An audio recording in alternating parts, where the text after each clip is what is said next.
എൻ്റെ അമ്മ ഉണ്ടാക്കുന്ന ബിരിയാണിയുടെ റെസിപ്പി ചോദിച്ചിട്ട് ഒരുപാട് കമൻറ്റ് വന്നിട്ടുണ്ടായിരുന്നു കേട്ടോ. ഞാൻ സത്യം പറയാലോ, എനിക്ക് ബിരിയാണി ഉണ്ടാക്കാൻ പഠിപ്പിച്ചത് എൻ്റെ അമ്മയാണ്. എന്നാലും ഞാൻ എത്ര വട്ടം ഉണ്ടാക്കിയാലും ഉമ്മ ഉണ്ടാക്കുന്ന ടേസ്റ്റ് ഇതുവരെ എനിക്ക് കിട്ടിയിട്ടില്ല കേട്ടോ. അപ്പം ഉമ്മ ഉണ്ടാക്കുന്നത് ഇപ്പം ഞാൻ ഇങ്ങനെ കാണിക്കാം, വീട്ടിൽ അവിടെ പെരുന്നാൾക്ക് ചെല്ലുമ്പോൾ ഉമ്മ ഉണ്ടാക്കുമ്പോൾ ഞാൻ എന്തായാലും ഒന്ന് കാണിക്കാം.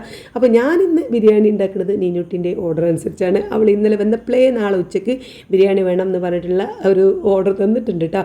അപ്പോൾ അത് പ്രമാണിച്ച് നമ്മളിന്ന് ബിരിയാണി ഇതാ റെഡിയാക്കണം. അപ്പോൾ ആദ്യം തന്നെ നമ്മൾ വെള്ളം അടുപ്പത്ത് വെച്ചിട്ടുണ്ട്, കറണ്ട് അടുപ്പത്ത്.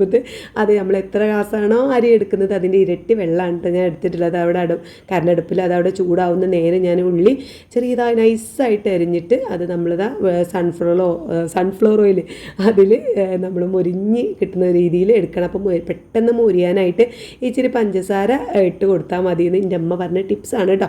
അപ്പോൾ അതങ്ങനെ മൊരിഞ്ഞ് മാറ്റി വെച്ചതിന് ശേഷം അതിലേക്ക് നമ്മൾ തിളച്ച് നിൽക്കുന്ന വെള്ളം ഒഴിച്ചു കൊടുത്തു. പിന്നെ ഇച്ചിരി നാരങ്ങ നീര് അല്ലെങ്കിൽ സുർക്ക കൊടുക്കുക. അപ്പോൾ ഞാനിത് സുർക്കയാണ് പറഞ്ഞിട്ടുള്ളത്. പിന്നെ നമ്മൾ ഉപ്പിട്ട് കറക്റ്റാണോ എന്നൊക്കെ നോക്കിയിട്ട് നമ്മൾ നന്നായിട്ട് അരി കഴുകി അതിലേക്ക് ഇട്ട് കൊടുത്തു കേട്ടോ. എന്നിട്ട് അത് നമ്മൾ തിളച്ച് വരുന്ന വരെ നല്ല തീയിൽ ഇങ്ങനെ ഇട്ട് തിളച്ച് വന്നതിന് ശേഷം മൂടി വെച്ച് ചെറിയ തീയിൽ അങ്ങനെ നെയ്ച്ചോറ് വേവിച്ചെടുക്കാം. പിന്നെ നമുക്ക് മറ്റേ അടുപ്പത്ത് എന്തായാലും ബിരിയാണിക്കുള്ള മസാല റെഡിയാക്കാം. അപ്പോൾ ഞാൻ ആദ്യം തന്നെ വെളിച്ചെണ്ണയിലാണ് നമ്മൾ മസാല ഉണ്ടാക്കുന്നത്. വെളിച്ചെണ്ണ ഇത്തിരി നല്ല നെയ്യ് ഒഴിച്ചിട്ടുണ്ട്, അതിലേക്ക് ചിക്കൻ ഇട്ട് കൊടുത്തിട്ടുണ്ട്. ചിക്കൻ ജസ്റ്റ് ഒന്ന് അപ്പുറപ്പുറപ്പുറം മറിച്ച് കൊടുക്കണം, എന്നിങ്ങനെ വേവിച്ചെടുക്കും കേട്ടോ. അതിൽ നിന്ന് കോരി മാറ്റി വെക്കൊന്നുമില്ല. ആ ചിക്കൻ വേവിച്ച് അതിലേക്ക് തന്നെ അങ്ങോട്ട് ഉള്ളി ഇട്ട് കൊടുത്തു. ഉള്ളി നന്നായിട്ട് വാടി വന്നപ്പോൾ ഞാൻ വെളുത്തുള്ളി ഇഞ്ചി പേസ്റ്റ് ഇട്ട് കൊടുത്തു. അത് നന്നായിട്ട് ഇളക്കിയിട്ട് പിന്നെ അതിലേക്ക് തക്കാളി ഇട്ട് കൊടുത്തു കേട്ടോ. തക്കാളി ഞാൻ കുറച്ച് കൂടുതലിടും, എനിക്ക് തക്കാളിൻ്റെ പുളി ഇങ്ങനെ ഉണ്ടാകുന്നത് ഭയങ്കര ഇഷ്ടമാണ് കേട്ടോ. അപ്പോൾ നമുക്ക് വേണമെങ്കിൽ തൈര് കുറച്ച് കൊടുക്കുകയോ ചെയ്യാമല്ലോ.